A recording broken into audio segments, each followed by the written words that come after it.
Chapter 45 The Glory of Lambodara. Om Shri Ganeshaya Namaha. Daksha prayed to Mudgalacharya, please tell me about the purifying Kilaka Stotra of Ganesha, which is a bestower of prosperity and grants accomplishment to mantras.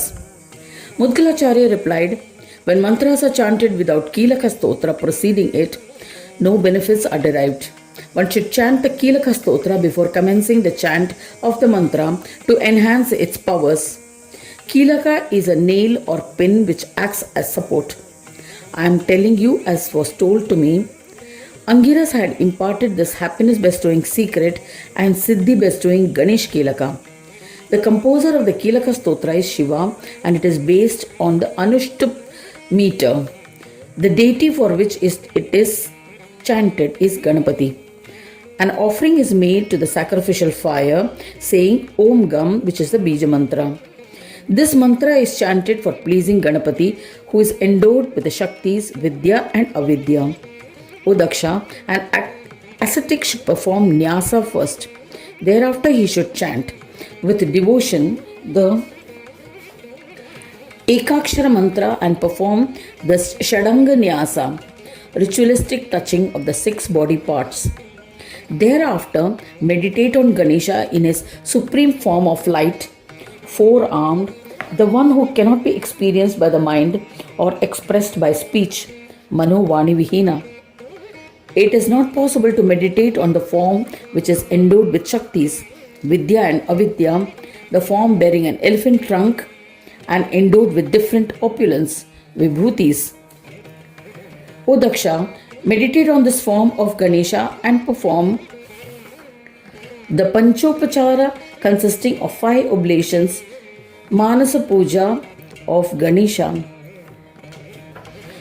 The Bija mantra are 1-syllable seed sounds that when said aloud activate the energy of the chakras to purify and balance the mind and body. The Bijas activate the deity of the mantra. Chant the mantra 21 times, O Prajapati. Recite the stotra and thereafter observe all the procedures meticulously. O Gajanana, bestow upon me splendor, strength, prosperity, success, valor, fame, wisdom and knowledge. O Vignaraja, I salute you. When all the devas and others are helpless against the Daityas, you destroy the Daityas and empower the devas again. Similarly, when mantras are incapacitated by the evil ones who pronounce a curse on them, you strengthen them again, O Lord Ganesha. When Shaktis were weakened and distressed by contemplating on you, they attained knowledge and power. O Vignesha, I salute you. When this animate and inanimate universe will be without a leader, by merely desiring it, you will empower it. O Dunde, I bow to you. When all the principal tattvas become devoid of powers, they remember you and they regain their powers. O Vignapa, I bow to you. When Brahmas become depleted of yoga, they remembered you, O Ganesha, and you endowed them with yoga once again. O Dunde, I salute you again and again. O Vignesha, by remembering you, various things regain their powers. The world itself becomes powerful. Therefore, I prostrate to you again and again. O Dunde, when Ganesh mantras become powerless, by remembering you, they regain their powers. Please grant that the mantra and stotras that I have chanted become powerful by your grace and may be able to bestow siddhis on the one who chants them. O Ganesha, O Heramba, Vakratunda, Ekadanta, Swanandavasi Brahmanaspati, I bow to you. Mudgalacharya said, O Prajapati, I have elucidated the Kilaka Stotra composed by Shiva, which is immensely powerful and supreme in the world. Anyone who reads or chants the supreme stotra with devotion will be blessed with all siddhis that are attained by chanting various mantras. If anyone chants mantras without chanting the Kilaka, all his efforts will fail.